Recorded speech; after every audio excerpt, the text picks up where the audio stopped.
Hello বন্ধুরা, আজ আপনাদের সামনে স্পেলিং করতে চলেছি 2024 সালে মুক্তি পাওয়া মুভি দ্য সাবস্টেন্স, যেখানে খ্যাতি ও সৌন্দর্যের প্রতি অতিরিক্ত আকাঙ্ক্ষা মানুষকে ধ্বংসের পথে ঠেলে দিতে পারে। চলুন তবে শুরু করা যাক। চলচ্চিত্রের শুরুতে আমরা দেখি এলিজাবেথ স্পার্কের নাম হলিউড ওয়ার্ক অফ ফ্রেমে একটি তারা খোদাই করা হচ্ছে। কয়েক মুহূর্ত পর এলিজাবেথ সেই তারার উপর দাঁড়িয়ে রয়েছে। তার সাংবাদিকরা তার ছবি তুলছেন। এরপর পর্যটকদের সেই তারার সঙ্গে ছবি তুলতে দেখা যায়, কিন্তু সময়ের সাথে সেই তারা ফাটতে শুরু করে এবং ধীরে ধীরে ভেঙে যায়। তারার অবস্থা অবনতি হলে মানুষ এটিকে এড়িয়ে যেতে শুরু করে। তারার অবস্থার অবনতি হতে হতে একসময় তা সম্পূর্ণ উপেক্ষিত হয়ে যায়।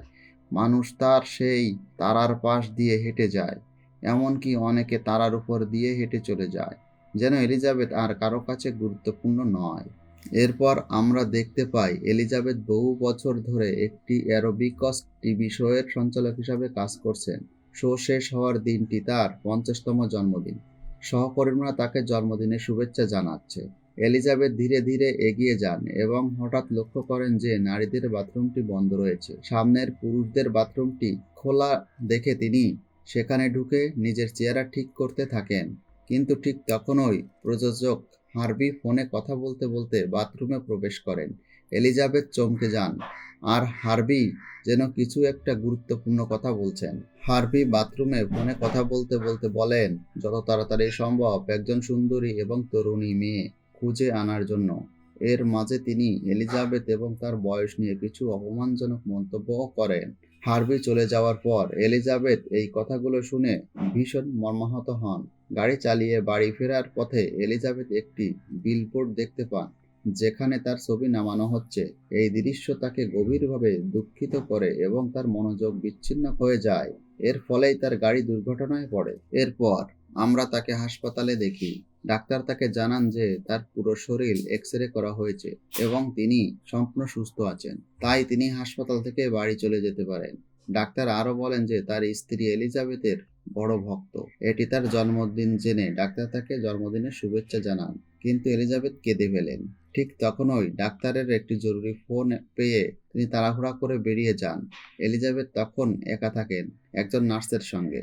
তিনি উঠে দাঁড়ানোর চেষ্টা করলে নার্স তাকে থামিয়ে দেন এবং জানান যে একটি শেষ পরীক্ষা বাকি রয়েছে। নার্স তার হার্টবিট শোনেন এবং মেরুদণ্ড পরীক্ষা করেন। এলিজাবেথ জিজ্ঞাসা করেন, কোনো সমস্যা আছে কি? নার্স উত্তর দেন, না, আপনি একজন উপযুক্ত প্রার্থী। তবে তৎক্ষণাৎ তিনি কথাটা পাল্টে বলেন, আপনি পুরোপুরি সুস্থ এবং যেতে পারেন। এরপর তিনি এলিজাবেথকে বিদায় জানিয়ে শুভেচ্ছা জানান। হাসপাতাল থেকে বের হওয়ার পর এলিজাবেথ তার পকেটে একটি পেন ড্রাইভ পান। পেন ড্রাইভটি গায়ে লেখা আছে সাবস্টেন্স এবং সাথে একটি ফোন নম্বর ও একটি নোট, যেখানে লেখা, এটি আমার জীবন বদলে দিয়েছে। ঠিক তখনই তিনি একজন পুরুষের দ্বারা বিভ্রান্ত হন, যিনি নিজেকে পরিচয় দেন, আমি 10ম গ্রেডের হোম রুম থেকে ফ্রেড।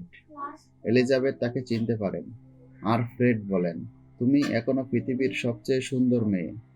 তিনি জানান যে তিনি এলিজাবেথের পুরো ক্যারিয়ার অনুসরণ করেছেন এবং তাকে একটি ড্রিঙ্কের জন্য আমন্ত্রণ জানান।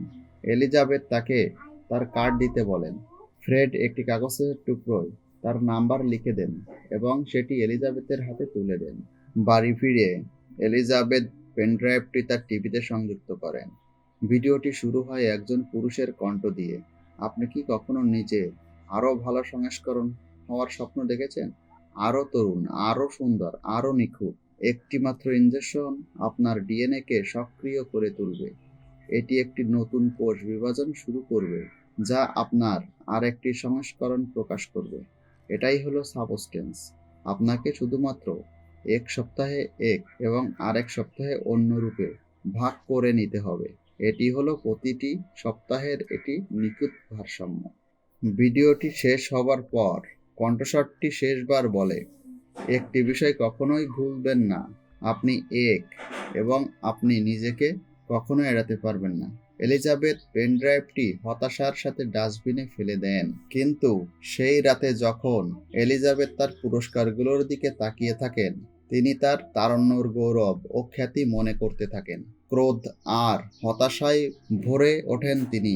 রাগের মাথায় তিনি তার একটি পুরস্কার তুলে নিয়ে দেয়ালে ঝোলানো নিজের ছবির দিকে ছুঁড়ে মারেন। তারপর ডাস্টবিন থেকে পেন ড্রাইভটি আবার তুলে নেন। তিনি পেন ড্রাইভে দেওয়া নম্বরে কল করেন। অপর প্রান্তের ব্যক্তি তাকে একটি ঠিকানা দেন এবং কোনো ব্যাখ্যা না দিয়ে ফোন কেটে দেন। পরের দিন সকালে এলিজাবেথ পত্রিকায় একটি কাস্টিং কলের বিজ্ঞাপন দেখেন। তিনি সেই শো এর জন্য যেখানে তিনি এতদিন কাজ করেছেন। তারা এখন একজন তরুণী খুঁজছে যিনি এলিজাবেথের জায়গায় কাজ করবেন। এটি দেখে তিনি ভীষণ হতাশ হন। চিঠিপত্র পরীক্ষা করতে গিয়ে তিনি একটি প্যাকেজ পান যার উপরে লেখা থাকে সাবস্টেন্স। তিনি তাড়াহুড়ো করে এটি খুলে দেখেন ভিতরে একটি কার্ড পাওয়া যায় যেখানে লেখা 503। তিনি কল দিয়ে পাওয়া ঠিকানায় যান। সেখানে গিয়ে কার্ডটি একটি লকের উপর রাখেন। তখন একটি শাটার আংশিক খোলে এবং একটি প্রবেশপথ দেখা যায়। তিনি ভেতরে প্রবেশ করেন এবং নিজেকে একটি লকার রুমে আবিষ্কার করেন। সেখানে একটি লকারের গায়ে লেখা থাকে 207। লকার রুমে এলিজাবেথ বুঝতে পারেন 503 আসলে একটি লকার নম্বর। তিনি লকার 503 এ কার্ড ব্যবহার করেন আর লকারটি খুলে যায়। ভিতরে একটি বাক্স পাওয়া যায়। এলিজাবেথ বাক্সটি নিয়ে বাড়ি ফেরেন এবং এটি খোলেন। বাক্সটির ভিতরে তিনি কয়েকটি জিনিস পান। প্রথম স্লটে একটি অ্যাক্টিভেটর, দ্বিতীয় স্লটে একটি স্ট্যাবিলাইজার, তৃতীয় স্লটে একটি সুইচ, পাশাপাশি একটি ফুড ম্যাট্রিক্স যা তার এবং তার অন্য রূপের জন্য, সঙ্গে কিছু নির্দেশিকা দেওয়া থাকে। তারপর এলিজাবেথ বাথরুমে গিয়ে আয়নার সামনে দাঁড়ান। তিনি নিজের প্রতিফলন গভীরভাবে দেখতে থাকেন। কিছুক্ষণ দ্বিধায় থাকার পর তিনি এগিয়ে যাওয়ার সিদ্ধান্ত নেন। এলিজাবেথ সিরিঞ্জে অ্যাক্টিভেটর ভরে নিজেকে ইঞ্জেকশন দেন। ইঞ্জেকশন দেওয়ার পর তিনি কিছুক্ষণ আয়নার দিকে তাকিয়ে থাকেন, কিন্তু শরীরে কোনো পরিবর্তন অনুভব না করে তিনি হতাশ হন। মনে হতে থাকে হয়তো তিনি ধোঁকা খেয়েছেন। ঠিক তখনই তিনি হঠাৎ মাথা ঘুরতে শুরু করেন এবং মেঝেতে লুটিয়ে পড়েন।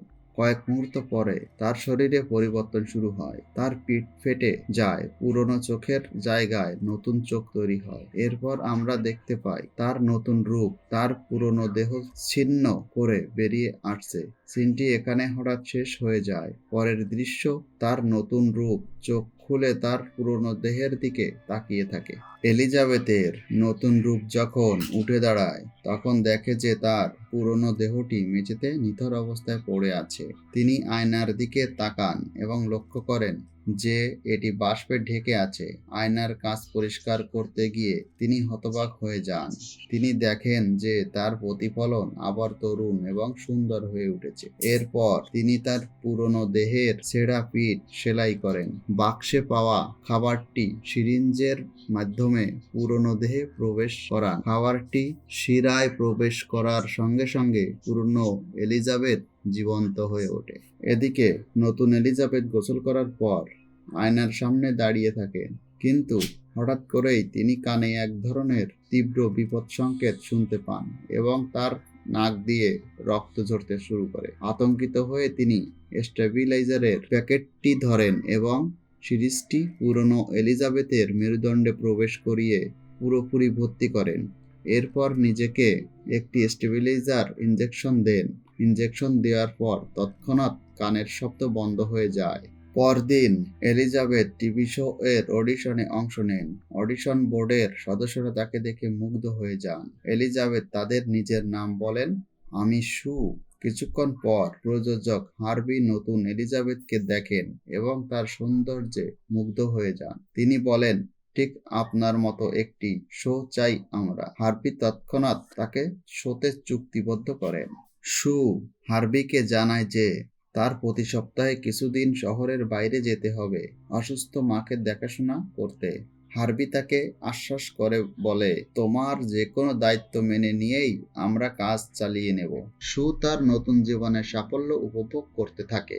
বিলবোর্ডের নিজের ছবি দেখে তিনি আনন্দিত হন, তবে ধীরে ধীরে তার স্টেবিলাইজার ও ফুড ম্যাট্রিক্স শেষ হয়ে যায়। সপ্তম দিনে উপায় না দেখে তিনি নিজের রক্ত পুরনো দেহে এবং নিজের মধ্যেও ট্রান্সফার করেন। এর ফলে তিনি সংজ্ঞাহীন হয়ে পড়েন। আর পুরনো এলিজাবেথ জেগে ওঠেন প্রচণ্ড কাশি ও ব্যথার মধ্য দিয়ে। পুরনো এলিজাবেথ স্টুডিওতে গিয়ে দেখে তার ছবি সরিয়ে ফেলা হয়েছে। হার্বি তাকে তার জিনিসপত্রের বাক্স দিয়ে বলেন, সবকিছু শেষ পর্যন্ত এমনই হয়। এলিজাবেথ বাড়ি ফিরে দেখতে পান যে সাবস্টেন্স থেকে তার রিফিল কিট এসে পৌঁছেছে। কিটটি ডিপোজিট বক্স থেকে বের করে তিনি প্রস্তুতি নেন।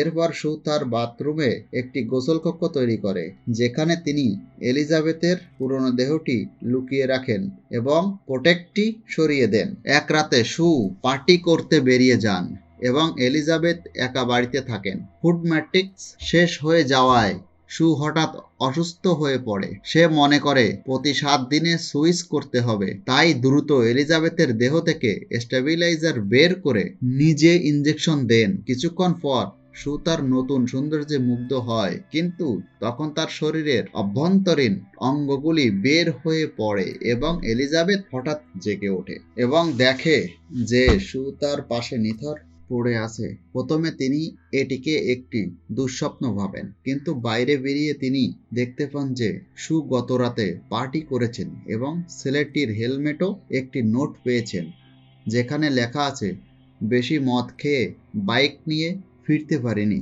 এলিজাবেথ নোটটি নিতে গিয়ে তার আঙ্গুলের অবস্থা দেখে ভয় পায়। তিনি সাবস্টেন্স কোম্পানিকে কল করে এবং জানায় যে কিছু অতিরিক্ত সময় ব্যবহৃত হয়েছে, যা তার শরীরে পরিবর্তন দিয়েছে। ফোনের অপর প্রান্তে থাকা ব্যক্তি তাকে জানায় একটি দিক থেকে যা হারিয়ে যায় তা আর ফিরিয়ে আনা যায় না। এলিজাবেথ প্রতিবাদ করেন, কিন্তু পুরুষটি তাকে মনে করিয়ে দেন যে তাদের মধ্যে কোনো পার্থক্য নেই, তারা আসলে এক। তিনি এলিজাবেথকে সামঞ্জস্য বজায় রাখার পরামর্শ দেন। টিভিতে সুকে দেখে এলিজাবেথ প্রথমে অবাক হলেও পরে নিজের নতুন রূপটি ঘৃণা করতে শুরু করেন। ঠিক তখনই দরজায় কল বেজে ওঠে।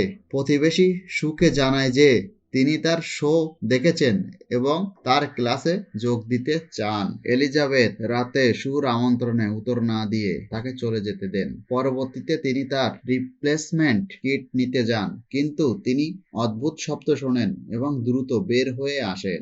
একটি ডিনারে এলিজাবেথ এক বৃদ্ধকে দেখেন। তিনি তাকে বলেন 7 দিন হয়ে গেছে। বৃদ্ধটির হাতে একটি চিহ্ন দেখতে পান, যা তিনি নার্সের হাতেও দেখেছিলেন। বৃদ্ধটি তার ওয়ালেট থেকে একটি কার্ড বের করে, যাতে 207 নম্বর লেখা ছিল এবং তার পিঠে একটি কাটা চিহ্নও ছিল। এলিজাবেথ তাকে জিজ্ঞাসা করেন, আপনি কি আমাকে অনুসরণ করছেন? বৃদ্ধটি বলে, আমি জানতে চেয়েছিলাম আপনার কি হচ্ছে। এরপর তিনি বলেন, প্রতিবার এটা মনে রাখা কঠিন হয়ে যায় যে আপনি কখনো বাঁচতে উপযুক্ত। এলিজাবেথ তাড়াতাড়ি ডিনার থেকে বের হয়ে আসেন। তার মনে প্রশ্ন উঠতে থাকে। এলিজাবেথ একদিন একটি ছেলেকে দেখে, যাকে তিনি চিনতে পারেন, ট্রয়, সু যাকে গতরাতে বাড়ি নিয়ে এসেছিল। এলিজাবেথ কিছু সময় তাকিয়ে থাকেন, তারপর ট্রয় তার বাইক চালিয়ে চলে যায়। বাড়ি ফিরে এলিজাবেথ ফ্রেডকে কল করে এবং ডিনারে যাওয়ার জন্য নির্ধারিত সময় 8 PM মিলিত হতে রাজি হন। তবে তিনি বুঝতে পারেন যে সুর সৌন্দর্যের সাথে নিজেকে মেলাতে পারছেন না এবং হতাশ হয়ে মেকআপ তুলে ফেলেন। শেষে তিনি ডেটিংয়ে পরিকল্পনা বাতিল করেন। পরের দিন সু শোতে ফিরে আসে এবং অ্যারোবিকস করার সময় হঠাৎ তার পেছনে কিছু বিকৃতি দেখতে পান। বিভ্রান্ত হয়ে ক্ষমা প্রার্থনা করেন, তবে এক সদস্য তাকে আবার শুরু করতে বলে এবং অন্য একজন পুরুষ সদস্য গোপনে কিছু বলেন। তারপর সে সবাইকে কিছু জানায়। ডিরেক্টর মনিটরে কিছু অদ্ভুত ঘটনা দেখতে পান এবং ক্যামেরাম্যানকে ফুটেজ রিপ্লে আনার জন্য বলেন। সবাই যখন ফুটেজ পরীক্ষা করে সু অস্বস্তি অনুভব করেন, তিনি দ্রুত গ্রিন রুমে ফিরে যান এবং তার শরীরের পেছনে কিছু অস্বাভাবিক অনুভব করেন। কিছু সময় পর তিনি বুঝতে পারেন যে তার শরীরে একটি টার্কি রয়েছে। হঠাৎ সু জেগে ওঠেন এবং দেখতে পান এলিজাবেথ অজ্ঞান হয়ে পড়ে আছেন। তিনি বুঝতে পারেন যে এলিজাবেথ পুরো একটি টার্কি খেয়ে ফেলেছে। স্টুডিওতে গিয়ে সু শুনতে পান যে তার শোটি বাতিল করা হয়েছে। বিভ্রান্ত হয়ে সু হার্বির কাছে যান, যেখানে তাকে জানানো হয় যে শোটি বাতিল নয়, বরং তাকে নিউ ইয়ার ইভে শো উপস্থাপন করতে বলা হয়েছে, কারণ রেটিং খুব ভালো এবং দর্শক তাকে আরো দেখতে চান।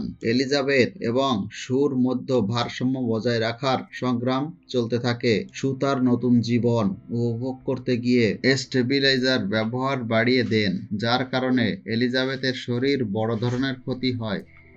এক সপ্তাহ পর সু এলিজাবেথের সাথে স্থান পরিবর্তন করতে রাজি হন, কিন্তু এলিজাবেথ চমকে যান যখন তিনি দেখতে পান তার শরীরের এক অংশ বুড়িয়ে গেছে। ভয় পেয়ে তিনি সেই পুরুষের কাছে ফোন করেন, যিনি তাকে সাবধান করেন যে এখন আর সময় ফিরে পাওয়া সম্ভব নয়, তবে তিনি থামাতে পারবেন। এলিজাবেথ ঠিক করেন যে ভারসাম্য বজায় রাখার চেষ্টা করবেন এবং এই পরিস্থিতি মোকাবেলা করবেন। এলিজাবেথ চেয়ার থেকে উঠতে গিয়ে শরীরের অবস্থা দেখে বুঝতে পারেন যে তার জন্য এখন সবকিছু অনেক কঠিন হয়ে গেছে। এলিজাবেথের শরীর দুর্বল হয়ে পড়ে এবং তার পা শক্ত হয়ে যায়, যার ফলে চলাফেরা করতে সমস্যা হয়। হতাশ হয়ে তিনি নিজের পা সোজা করার চেষ্টা করেন এবং সফল হন। পরে হার্বির দেওয়া ফরাসি রান্নার বই খোলেন এবং তার রেসিপি তৈরি করতে শুরু করেন। একই সময়ে টিভিতে সুর একটি লেট নাইট শো চলছে, যেখানে সু আনন্দের সঙ্গে তার সিনেমা রোল এবং নিউ ইয়ার শো উপস্থাপনার খবর শেয়ার করেন। হোস্ট তখন সুকে জিজ্ঞেস করেন তিনি কি এলিজাবেথের শো পছন্দ করেন। সু উত্তরে বলেন যে তিনি শোটি তেমন পছন্দ করেন না এবং তা কিছুটা পুরনো মনে হয়। এই কথা শোনার পর এলিজাবেথ খুব রেগে যান এবং তার সমস্ত ক্ষোভ তুর্কি রান্নার উপর ঝাঁপিয়ে পড়েন। এলিজাবেথ সুর প্রতি তার ক্ষোভ প্রকাশ করতে টিভি এবং জানলায় ডিম ছুঁড়ে মারেন। যখন সু তার বিউটি সিক্রেটের কথা বলে নিজেকে হও বলেছিলেন, এলিজাবেথ ক্ষুব্ধ হয়ে স্টেবিলাইজার বের করে অনেক কাপ ভর্তি করেন, যাতে তাকে এই অবস্থা আর না ভোগ করতে হয়। 3 মাস পর সু তার নতুন বছরের শোর জন্য ফটোশুট করছিল এবং তার বিশাল বিলবোর্ড দেখতে পায়। সে আনন্দিত হয়ে শয়নকক্ষে যাওয়ার প্রস্তুতি নেয়, কিন্তু বাথরুমে গিয়ে দেখে এলিজাবেথের শরীরে আর কোনো স্টেবিলাইজার নেই, যা তাকে হতাশ করে তোলে। এলিজাবেথ বুঝতে পারেন যে তার শরীর থেকে সব স্টেবিলাইজার ফুরিয়ে গেছে এবং সে তা পুনরায় পেতে সাবস্টেন্সের কাছে ফোন করেন। পুরুষটি তাকে জানায় যে পুনরায় উৎপাদন করতে হলে তাকে সুইচ করতে হবে। এলিজাবেথ সুইচের দিকে ক্যারোয়েল করেন, কিন্তু পুরুষটি তাকে বুঝতে না পেরে দরজার বাইরে দাঁড়িয়ে তাকে খোলার জন্য বলেন। এলিজাবেথ তাকে তাড়িয়ে দেন, ক্রোধে নিজেকে আয়নায় দেখে এবং তাকে একা থাকতে বলেন। পরবর্তীতে এলিজাবেথ দুর্বল হয়ে পড়ে, তবে কিছু সময় পর সে তার শক্তি ফিরে পায় এবং উঠে দাঁড়ায়। এলিজাবেথ তার ফোনে পুরুষটির সঙ্গে কথা বলে জানান যে তিনি এই প্রক্রিয়া শেষ করতে চান, কিন্তু পুরুষটি সতর্ক করেন যে একবার থামলে আর ফিরে আসা সম্ভব হবে না। তবে এলিজাবেথ দৃঢ় সিদ্ধান্ত নিয়ে বলেন যে তিনি থামাতে চান। পরদিন তিনি তার শেষ কিট গ্রহণ করেন এবং সুকে ইনজেকশন দিতে প্রস্তুত হন। তবে ইনজেকশন দিতে গিয়ে এক অজানা কণ্ঠ তাকে প্রশ্ন করে, তুমি নিশ্চিত? এলিজাবেথ সিদ্ধান্ত পাল্টে ফেলেন, বলেন যে তাকে ছাড়া তার জীবন অসম্পূর্ণ। তিনি সুকে ইনজেকশন দেওয়ার পর মনে করেন তিনি ভুল করেছেন এবং বলেন আমাকে তার প্রয়োজন, কারণ আমি নিজেই তাকে প্রয়োজন। এলিজাবেথ ডেসপারেট হয়ে সুকে ইনজেকশন দিতে প্রস্তুত হন, কিন্তু সু জেগে ওঠে এবং দুজনই একে অপরকে দেখে অবাক হয়ে যায়। সু রেগে গিয়ে এলিজাবেথকে আক্রমণ করতে শুরু করে।